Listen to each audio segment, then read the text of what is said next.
everyone, this is Steve Weintraub with Collider, and I'm here in San Diego at our Comic-Con studio. And I want to give a huge thank you to Steve Agee for coming in. How you doing? Oh my God, I'm great.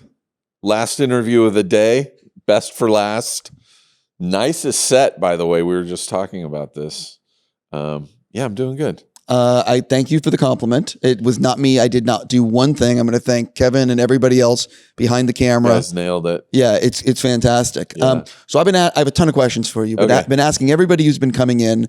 I want more people to see movies in movie theaters. So Yes. what is your favorite movie theater?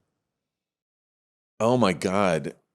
Well, up until recently, the Cinerama Dome in LA. I mean, and now that's whatever it is now, probably the Vista. Very vintage old theater. I haven't been in it though since they remodeled it. Oh, it's real good. Are the seats still spaced out really far? The seats are spaced out so far it doesn't make sense. Like I'm like, you could have like another 100 people. Like it's crazy. As a 6'6" person, it was my favorite theater to go to because I could literally just do this. And people could still walk in front of me. You could be probably 9 feet and it'd be okay. Yeah. It's insane. Love it. You know, insane. So we're here at Comic-Con, and obviously a lot of people here collect things. I'm curious, what do you collect, if anything? And when you're walking around the convention floor, what are you looking for? I mean, if we're talking comic stuff, we're talking anything. Oh well, and it wasn't really by choice. It just started happening. I started kind of collecting cameras. But since entering the DC world, I keep getting Funko Pops, McFarlane stuff, Sideshow stuff. Do they mail it to you? Yeah. Oh, so because is it part and I don't know this. So it's not really collecting. I'm not going around, but it's showing up and it's all on my shelves in my house. Is it, and pardon me for not knowing, is it like part of the deal if you're an actor in one of these shows that you get everything? No, I don't know. It's never happened before, but I've never been involved in something as big as this universe. But I was never like, I had a roommate, in the early 2000s who had so many action figures. And I was like, I don't get it, man. I mean, I kind of get it, but also there's very limited space in our apartment. And now that this stuff started showing up, I kind of love putting it up on the shelves and the posters and everything. So I guess it sounds so weird. I kind of collect, stuff from the shows I'm on. That sounds insane, by the way, now that I'm saying it out loud. Well, I'm going to ask you this, though. Yeah. So you're getting a lot of stuff sent to you. Yeah. Are you actually buying stuff that your figure in a store? Well, as far as I know right now, there's no John Economos stuff. Come on. But I have like a bunch of King Shark stuff because I did the motion capture for King Shark. So I've bought a few King Shark things. Yeah, but at conventions, I was like, "Oh my God, I didn't know this existed." I just saw, half an hour ago, I saw some Peacemaker plushies that talk when you squeeze. Like it's got Cena's voice, Freddie Stroma's voice, and I really thought it was kind of cool. I am very curious. When did you see Superman? I saw it a year ago. Get the F out of here. I saw it with no visual effects, very limited visual effects, a lot of just crude animation replacing some of the visual effects. There was not a dog. There was I think I was one of the first people to see a cut of it. And that's because James wanted you to give feedback. Yeah, and we were both, he had just finished shooting Superman in Atlanta, and we kind of took over on the lot with Peacemaker. And so we were around. And so there were a handful of us from Peacemaker that got to see an early cut. And it was incredible. And then I didn't see it again until the premiere 2 weeks ago. And mind-blowing seeing it with visual effects. Shocker. I'm very curious because I know that I know he cut stuff out, obviously. Do you remember or is it sort of like it was so early that it's hard to remember? It was so early. It seems very similar to the cut that I saw. I know there was probably 10, 15 minutes at least cut out of it. I saw a bunch of temporary music in it. So that was all different. I mean, the biggest difference, though, was the visual effects. You've known James for a while.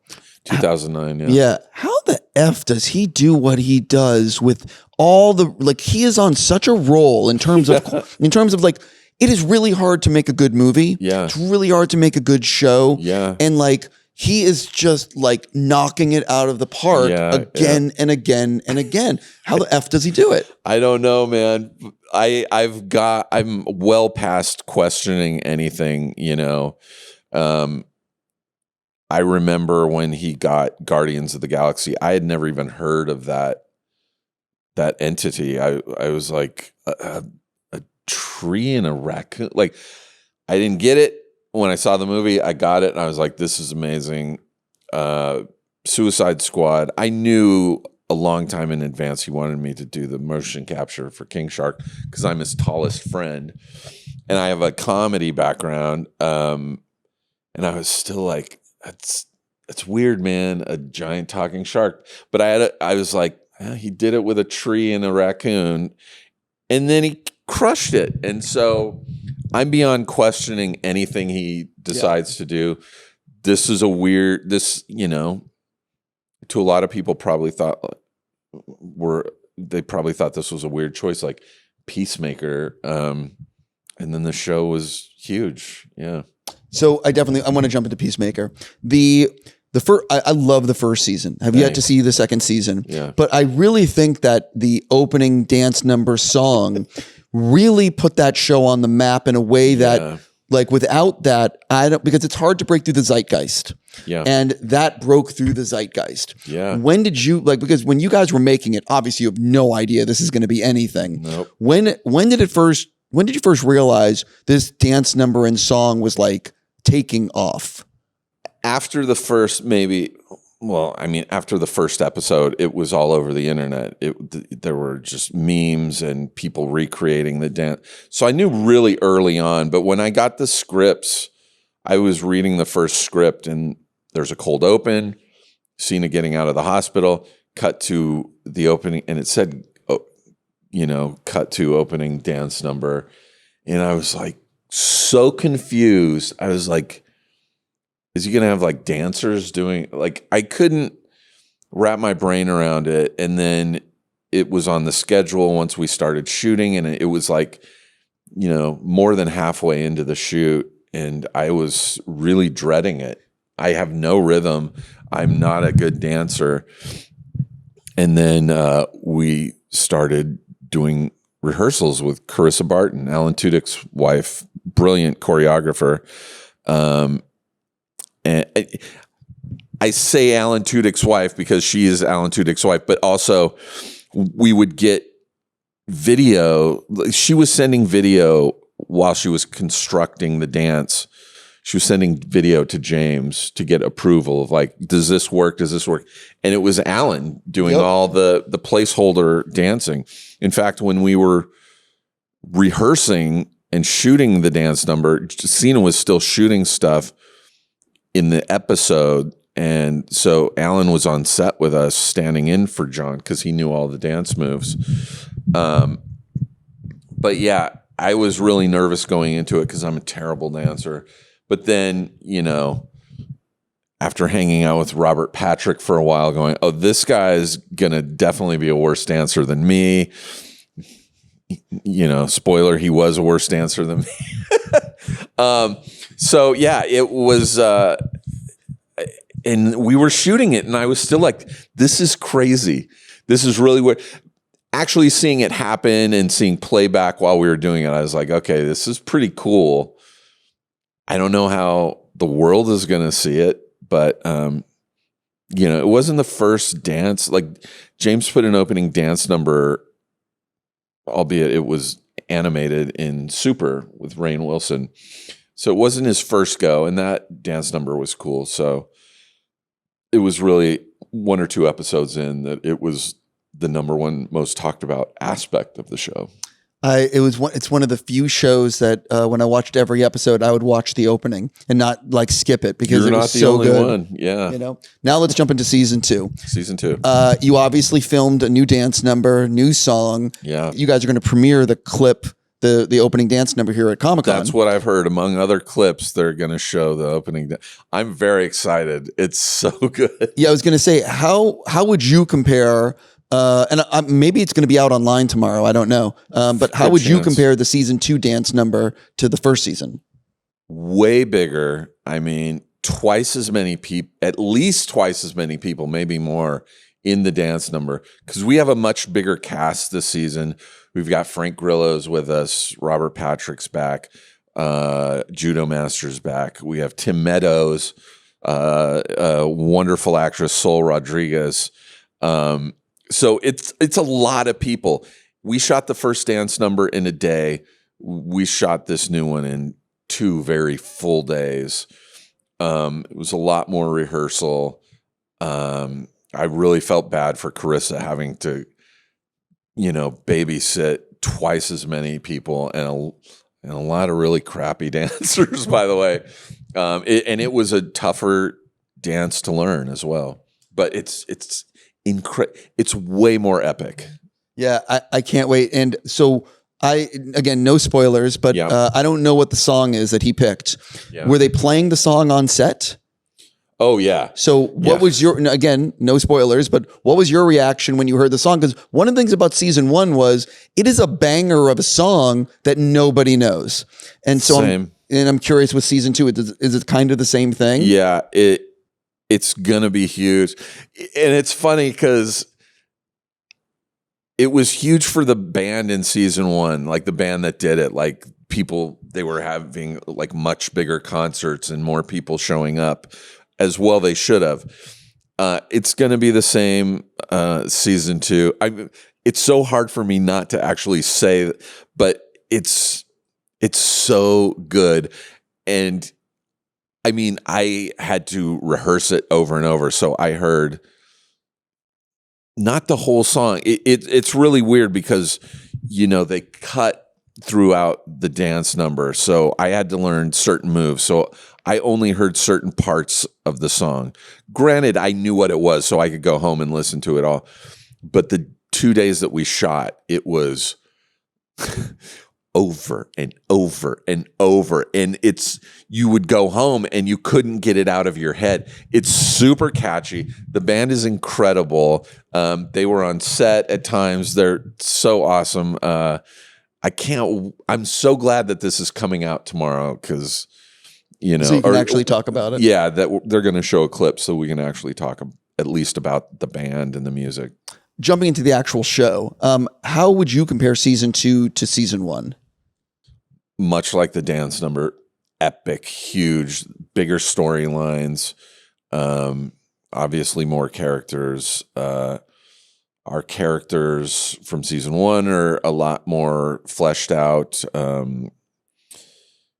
It's different. It's bigger. I think everyone's going to love it. I know everyone's going to love it. I don't know, but I think it's 8 episodes. 8 episodes, just like season 1. Yeah. So which episode of the 8 is your favorite, and which episode is the one you can't wait for people to see? Shit, man. I don't know I don't know numbers. I'm bad at math. This isn't a math question. I think episode 6 is a really huge one. And obviously the finale is so massive. So 6 and 8. But oh my, I just can't wait for people to even see episode 1. Yeah. What do you think, again, no spoilers, what do you think people are going to think or say after they see the Peacemaker season 2 finale? Oh God.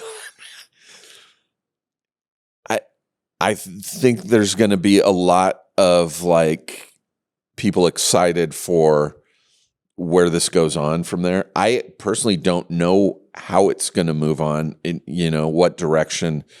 But it's a story that definitely needs to continue.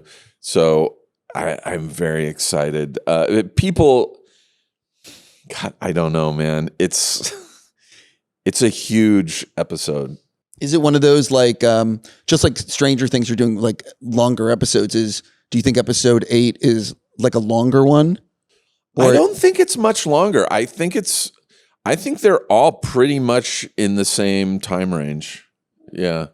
So you were also a part of Creature Commandos. Yeah. Talk a little bit of that. Also, like, fantastic. Really cool. You know what I mean? Like, and heartbreaking at times. Yeah. Like, I think it was episode 4 that I was Weasel. Yeah. The Weasel story is a bummer. It is heartbreaking. Yeah. And again, credit to James. So what, and I know they're making season 2. Yeah. So have you actually started voice recording? No, I know nothing about season 2. I don't know where James is going to go with it. I don't even know if he's written it. He clearly knows where he's going to go with it, but I don't know if he's actually started writing it. Yeah, and for me, a voice recording for that will probably be a day. It was season 1. It was, I'm not in all the episodes. I'm in a few scenes here and there, so it was just an afternoon of recording for me. What was I don't know, did they tell you everything about the show when you were recording, or so you watched it like everyone else? Yeah. So what did you think? Loved it. It was very James, you see these characters like the Weasel who's in the Suicide Squad, and you're like, this is a disgusting animal, and then he has this horrific story that's very sad. Like, it's very James to give these characters like crazy emotional arcs. But that's the reason why I love his writing. It's because it's unexpected, and there's a lot of pathos, a lot of heartbreak, a lot of emotion. Yeah. It's not just one-dimensional writing. Yeah.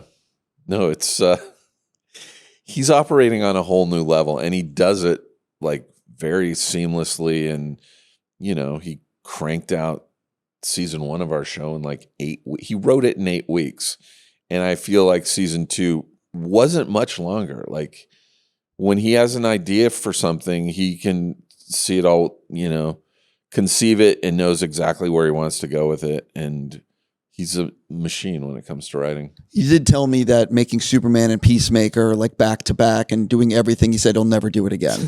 He said it was too much. I don't blame him. It was, watching, Superman, and we had a very small overlap of time from when they were finishing Superman and us starting Peacemaker. So we overlapped a little bit at Trilla Studios in Georgia.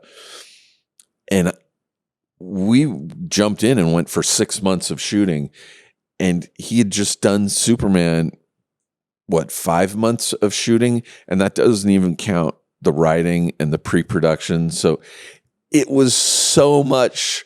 Knowing what he had to do to accomplish all that is mind-blowing. This is my last thing for you. You were a writer on Kimmel. I was, very briefly. Really? I worked at Kimmel for a long time. Okay, there it is. I started as a researcher. He uses a lot of clips from the news and TV shows in his opening monologue. That was my job when I started. I watched TV like 10 hours a day, finding those clips. I was one of the first people to start piecing together the segment they call Unnecessary Censorship. I was there for the beginning of Unnecessary Censorship, which is, I think, the longest running segment on his show.